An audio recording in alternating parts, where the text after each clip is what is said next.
So you've probably heard about good debt and bad debt, or maybe you just always thought of debt as a bad thing. Well, in today's video, I want to show you the differences between good debt and bad debt and actually show you that not all debt is bad. There's actually ways you can use it to leverage money and leverage investments. Hi, and welcome to my channel. My name is Moynihan. I'm a local real estate agent and investor based out of Keene, New Hampshire. And if you're new to the channel, please feel free to hit the subscribe and the like button as I do release weekly videos. And if you're someone that's in the New Hampshire area looking to buy, sell, or invest, please feel free to reach out. I'd be more than happy to connect with you. Or even if you just have a question about the video, again, feel free to reach out. But let's dive right into what the differences between good debt and bad debt are. So first thing I want to do is define debt. So debt is simply something that is owed to someone else. Usually this is monetary value. So like with a credit card, you spend money on a credit card, you now owe that bank the money that you just spent. You're essentially borrowing the money from them. And the way that debt becomes bad is like on a credit card, you have a high interest debt. So say you buy something for $100 and you don't pay it off immediately that month. Well, then that accrues interest. So say most credit cards are around 24% interest. So on that $100, if you don't pay that off in the first month, you get hit with the interest. So now you're paying $124 for something that you only paid $100 for. That doesn't sound like a good plan, does it? But the reason they came up with it is because if you don't have money right away, you're essentially borrowing the money in these small chunks that are kind of like loans that you're borrowing, and you can pay them off right away and you don't get hit with anything. But if you wait that month and it accrues the interest, that's where you get that high interest that just starts building up and kind of becomes almost a black hole. So what is good debt and what is bad debt? A simple way to look at this is good debt is something that you are going into debt to buy an asset. And what an asset is something that makes you money and a return on your money. And then bad debt is anything that you're buying that is a liability. So a liability is something that you're either losing money on or you're just spending money on, and you don't get any sort of return out of it. So for a great example of what good debt looks like would be buying an investment property. So say you buy a rental property for $250,000. Well, most people don't just have $250,000 cash sitting on the sideline that they can go spend on this. So what they do is they go get a conventional loan to buy that property. And most conventional loans are about 20% down. So instead of buying it cash for $250,000, you're only putting $50,000 down and leveraging debt to pay the other $200,000. So now you have a mortgage that you pay that's about $1,300, and this is before taxes and insurance. I just want to keep the numbers simple. So for your actual debt service, it's about $1,300. And then you rent out the property. So say it was a $250,000 duplex. You collect $1,500 for each unit. That's $3,000 a month you're getting in. Now your debt service is $1,300. Of course, you have other expenses related to this rental property, but just for this example, I'm strictly going off debt service and what you make. So you make $3,000, your debt service is $1,300, you're left with $1,700 of cash flow.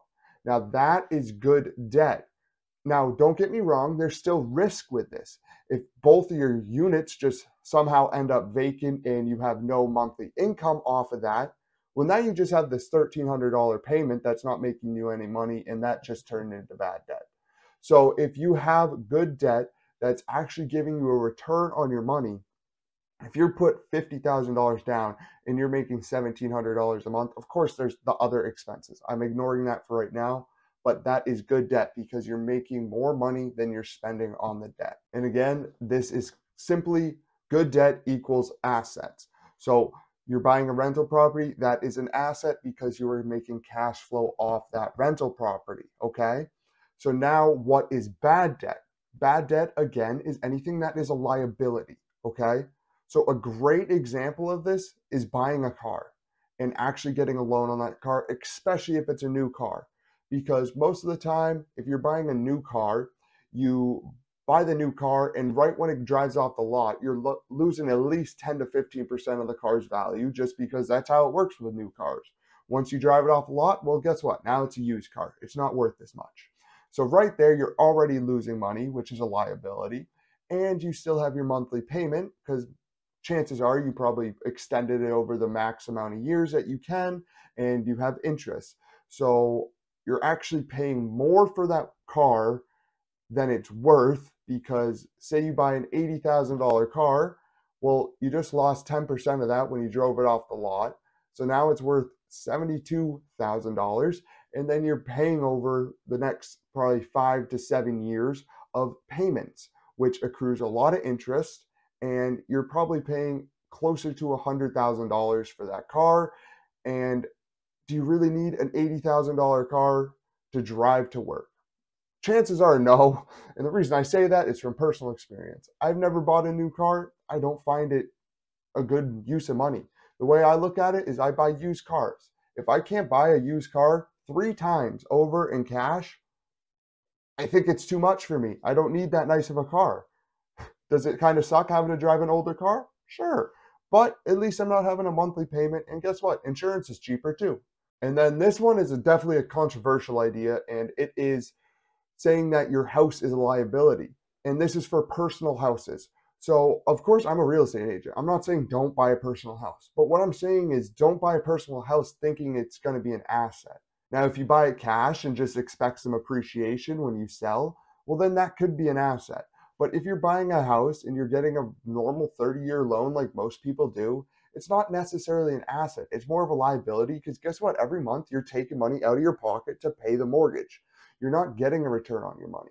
Now, again, people need places to live. So if you want to rent or get a mortgage, it's one and the same. But just don't think about it as an asset, because you're going to be spending more money, especially with the house's interest rate. Because if you buy that same $250,000 house, get a loan for $200,000, just like you would with the rental property, well, guess what? At the end of the 30-year term, when your house is finally paid off, you've paid over $460,000 for that $250,000 house. Does that sound like an asset? It sounds like a liability.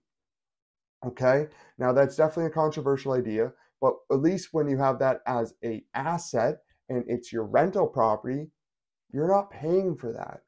Your tenants are paying for it, and then you're getting the cash flow from it. That is why a rental is considered an asset and your personal is considered a liability. Now, I'm not saying it's a bad liability. If you can afford it and it's no problem, perfect.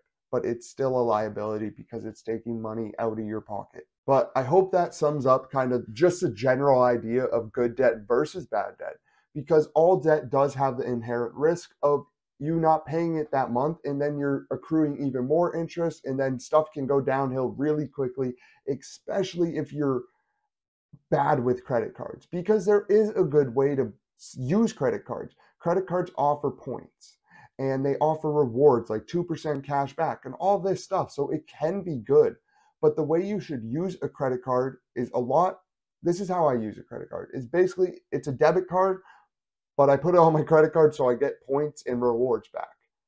But the way I look at it is, if I don't have the money in my bank account that day, why should I be spending it? I don't have the money. So if you don't have the money in your bank account to pay it, don't spend it. That's how you get into that debt hole, and it just almost becomes inescapable from there, because you fall so far and it just keeps accruing and accruing and accruing. And when you're at 24% interest on a credit card, it gets bad quick. So there's goods and bads of debt, but there's always the risk, because you're borrowing money from someone and you have to pay back that money, or bad things happen. So you want to make sure that you use debt in a good way if you're going to use it. You don't have to use it, but you have a credit score, and to buy things, a lot of times you need a credit score to buy it. So it's kind of like a necessary evil in that term. But with all that said, I hope that it's a general idea of the difference between good debt and bad debt. Leave your thoughts in the comments below. I would love to see what you think good debt is, and if there even is such a thing as good debt. But again, my name is Moynihan, and if this video has provided you with any value, please drop a like. And again, hit that subscribe button, as I do release weekly videos. But without further ado, I'll catch you next time.